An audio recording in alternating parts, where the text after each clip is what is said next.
नमस्कार दोस्तों, मैं हूं अजय चौधरी। आज आपके सामने फिर से इकोनॉमिक्स का एक नया टॉपिक लेकर के।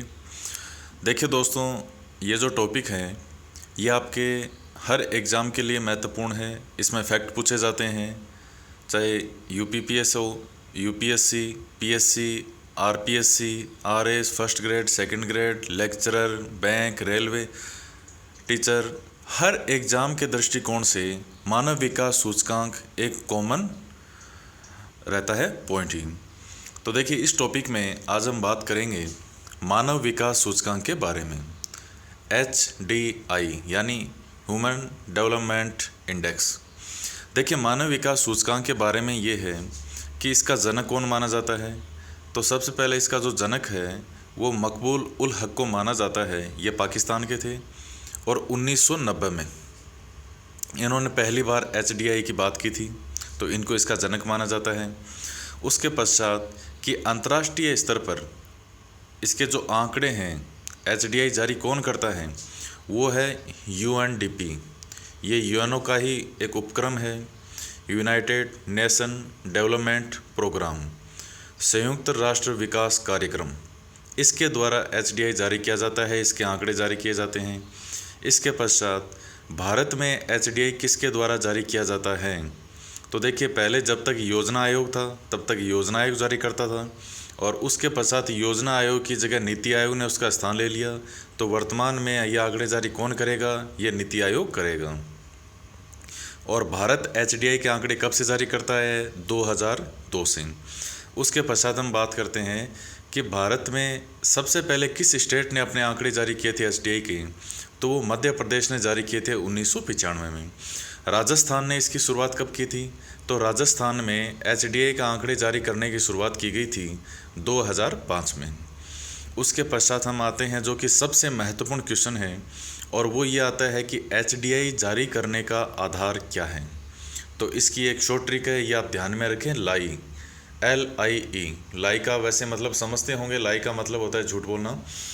एक इंग्लिश वर्ड आपको ध्यान रखना है, लाई। L से हो जाएगा लाइफ, I से हो जाएगा इनकम, और E से हो जाएगा एजुकेशन। लाइफ से मतलब है जीवन प्रत्याशा। जीवन प्रत्याशा से मतलब व्यक्ति की औसत जो आयु है, उससे मतलब है उसके स्वास्थ्य से, उसकी दीर्घायु से, इसे मतलब निकाला जाता है। उसके पश्चात है इनकम।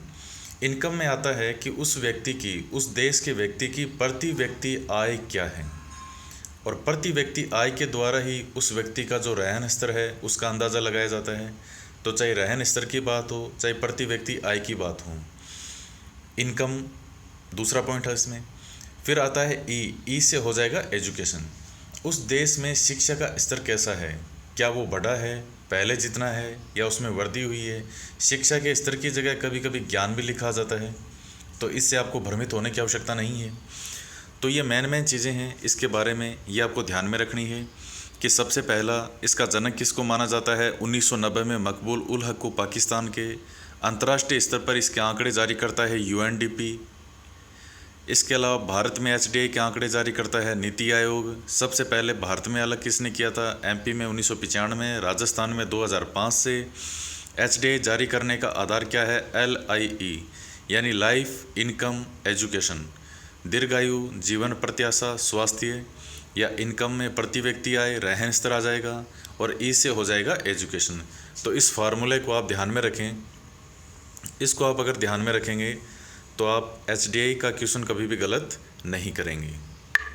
अब देखिए, उसके बाद में 2015 में UNDP की जो अभी मार्च में अपनी रिपोर्ट आई है, उसमें अभी जस्ट जो 22 मार्च 2017 के आसपास इन्होंने अपनी रिपोर्ट जारी की है, उसमें 2015 के बारे में इन्होंने बताया है कि 2015 में 188 देशों में से पहला जो स्थान है वो नॉर्वे का है, दूसरा है ऑस्ट्रेलिया का, और तीसरा स्थान है स्विट्ज़रलैंड का।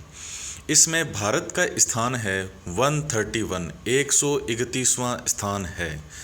2014 में भी भारत का 131वां ही स्थान था, 2013 में 135वां स्थान था। तो आपको ये ध्यान में रखना है इसकी कौन सा स्थान है।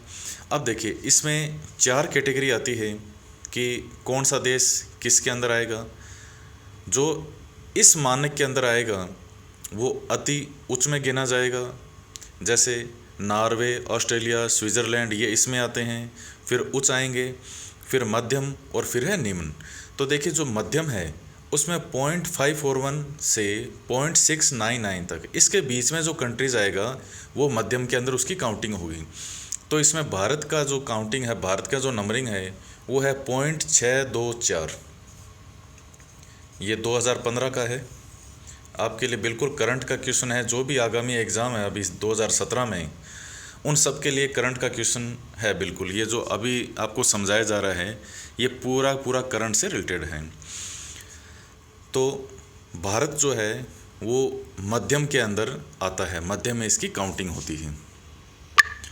अब देखिए इस टॉपिक में से पिछले सालों में से आया हुआ क्वेश्चन है कि निम्नलिखित में से कौन सा मानवीय विकास सूचकांक का तत्व नहीं है। ए ऑप्शन निर्धनता रेखा से नीचे के लोगों की संख्या, बी ऑप्शन है शिक्षा, सी ऑप्शन है जीवन प्रत्याशा और डी ऑप्शन में है प्रति व्यक्ति आय। तो इसमें बी सी डी ये तीनों हैं और निर्धनता रेखा से नीचे के लोगों की संख्या यह मानव विकास सूचकांक में नहीं आता। तो ये ऑप्शन इसका हो जाएगा। अब देखिए इसके अतिरिक्त एक क्वेश्चन और आया है कि मानव विकास सूचकांक में निम्नलिखित में से शामिल किया जाता है। ए गरीबी अनुपात को, बी शिक्षा को, सी बेरोजगारी दर को और डी प्रतिस्पर्धात्मकता को। ए में है गरीबी अनुपात, बी में शिक्षा, सी में बेरोजगारी दर और डी में है प्रतिस्पर्धात्मकता को। तो देखिए इसमें केवल एकमात्र ऑप्शन है जो मानव विकास सूचकांक में इनमें से आएगा और वो है शिक्षा। बाकी ना तो गरीबी अनुपात के आधार पर एसडीआई निकाला जाता है, ना बेरोजगारी दर है, ना ही ये फोर्थ ऑप्शन है प्रतिस्पर्धा वाला। तो इसका ऑप्शन सही ऑप्शन हो जाएगा शिक्षा। इसके अतिरिक्त एक क्वेश्चन और है कि मानव विकास सूचकांक की रिपोर्ट किसके द्वारा जारी की जाती है। क्वेश्चन फिर से बोलता हूँ कि मानव विकास सूचकांक की रिपोर्ट किसके द्वारा जारी की जाती है। ए ऑप्शन है IDA ईडा, RBI के द्वारा, IBRD के द्वारा और UNDP के द्वारा। तो ये आपको बता चुका हूँ मैं कि SDI की जो रिपोर्ट है वो संयुक्त राष्ट्र संघ का ही एक उपक्रम है UNDP, तो संयुक्त राष्ट्र विकास कार्यक्रम। तो इसके द्वारा HDI की रिपोर्ट जारी की जाती है।